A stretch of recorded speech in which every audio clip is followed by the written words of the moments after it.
magandang umaga. Medyo umuulan-ulan na nga dito sa ating kinaroroonan sa may bahagi ng EDSA sa White Plains, Quezon City, kung saan sa bandang northbound lane ay medyo masikip na rin yung daloy ng trapiko dahil nga sa pagdagsa ng mga miyembro ng INC dito sa nasabing lugar.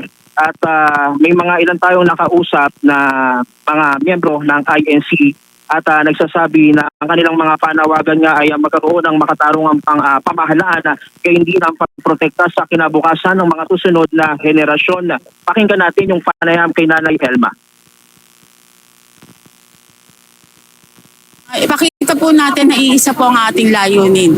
Sana po wag po kayong tumahimik lang po sa inyong tahanan. Sumama po kayo sa amin. Hanggang mamaya po, hanggang kailan po tayo tatagal dito. Ipakita po natin yung ating pagkakaisa.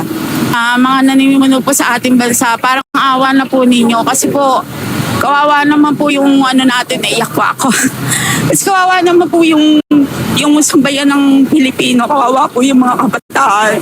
Tayo po, patanda na, pawala na po tayo. Paano po yung mga bata, yung mga anak po natin na nangangailangan pa po sa sambayan ng Pilipino po? Kung hindi po tayo kakilos, kung hindi po ngayon kailan pa, paano po yung mga mas maliliit pa pong bata?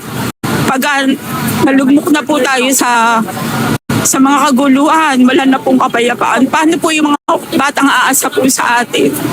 Kaya sana po, alin na po kayo, pumunta na po kayo, lumabas po kayo ng tahanan. Huwag po kayong matakot.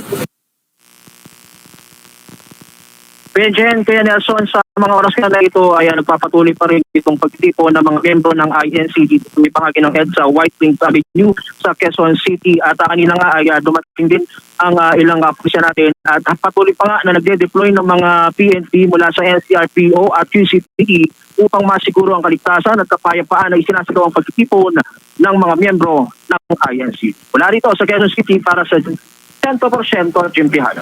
Jimbo, ano na lang, so, yung northbound, nakakadaan pa ba ang mga motorista sa lugar na yan? Yes, Ken. Itong bahagi ng northbound lane sa may EDSA, kung saan naririto nga tayo ngayon, yung isang linya binuksan na nga sa mga motorista upang sa ganun ay makaraan itong mga biyahero na papapunta rito sa may bahaging northbound. Yung flyover, may mga tao ba doon o yun ay mas mabuti mag-flyover na lang sila? Kaya hanggang sa mga oras na ito, i-monitor din natin yung part na yan dahil hindi tayo makaalis dito. Medyo masikip na nga rin.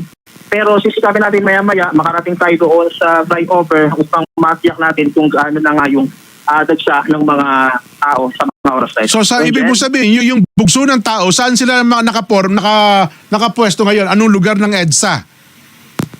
Andito sila sa may bahagi ng EDSA, northbound lane sa EDSA, sa White Plains Avenue sa Quezon City. Ay, doon sa may People Power Monument area.